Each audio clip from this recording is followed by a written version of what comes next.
मेरा नाम निशा है। मैं एक 21 साल की कॉलेज स्टूडेंट हूँ। दिल्ली में रहती हूँ। मेरा परिवार मध्यम वर्गीय है और हम अपने घर की ऊपर की मंजिल किराए पर देकर खर्च चलाते हैं। मैं कॉलेज में ग्रेजुएशन के दूसरे वर्ष में हूँ। मैं खुद में आत्मनिर्भर और समझदार हूँ, लेकिन भावनाओं के स्तर पर थोड़ी उलझन में भी रहती थी।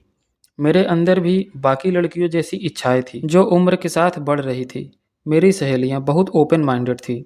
वो अपने बॉयफ्रेंड के साथ रिश्तों की बातें खुलकर करती थी और उनके साथ बिताए पलों को बड़े मज़े से बताती थी। मैं उन बातों में कभी शामिल नहीं होती थी, लेकिन जो कुछ वो बताती थी उसे मेरी सोच में ज़रूर हलचल होने लगती थी। मैंने अभी तक किसी के साथ कोई शारीरिक रिश्ता नहीं बनाया था, लेकिन हाँ, मन में कई बार विचार आते थे कि साथी के स्पर्श का एहसास कैसा होता है। क्या कोई मुझे कभी उतनी गहराई से समझ पाएगा? हमारे घर के ऊपर एक कमरा था जिसे मेरी माँ ने एक फौजी को किराए पर दिया था। वह दक्षिण भारत से था, कदकाठी से मजबूत, चेहरे पर हल्की मुस्कान और बातचीत में अनुशासन था। पहले पहले मैंने ज़्यादा ध्यान नहीं दिया, लेकिन धीरे धीरे उसके कुछ हाव भाव मेरे ध्यान में आने लगे। जब भी मैं छत पर कपड़े सुखाने जाती तो वो अक्सर दरवाजे के पास ही खड़ा दिख जाता, कभी अखबार पढ़ता हुआ, कभी मोबाइल में व्यस्त, लेकिन उसकी नज़रें अक्सर मुझ पर टिक जाती। एक दिन मैं छत पर कपड़े फैला रही थी तो अचानक से उसने मेरे पास आकर हंसते हुए कहा, आज बहुत तेज़ धूप है, चाहो तो मैं अंदर से स्टूल ला दूँ। तुम्हें छत पर झुककर कपड़े लगाने में दिक्कत होती होगी। उसका लहजा दोस्ताना था, लेकिन आंखों में कुछ अलग सी गर्माहट थी। मैंने सिर झुकाकर कहा, नहीं, मैं ठीक हूँ।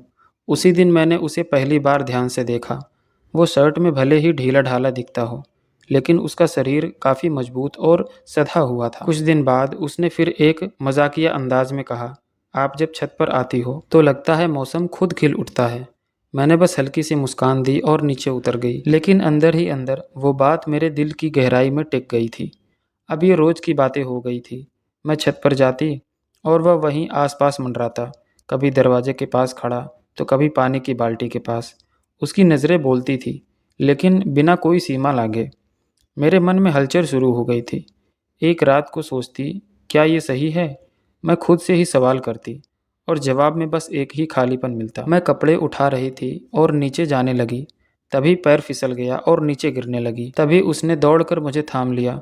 मेरे सिर के पीछे उसका हाथ था और मैं उसकी बाहों में थी।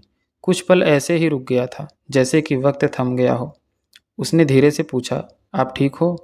मैंने उसकी आंखों में देखा, वहाँ सिर्फ फिक्र थी और कुछ नहीं।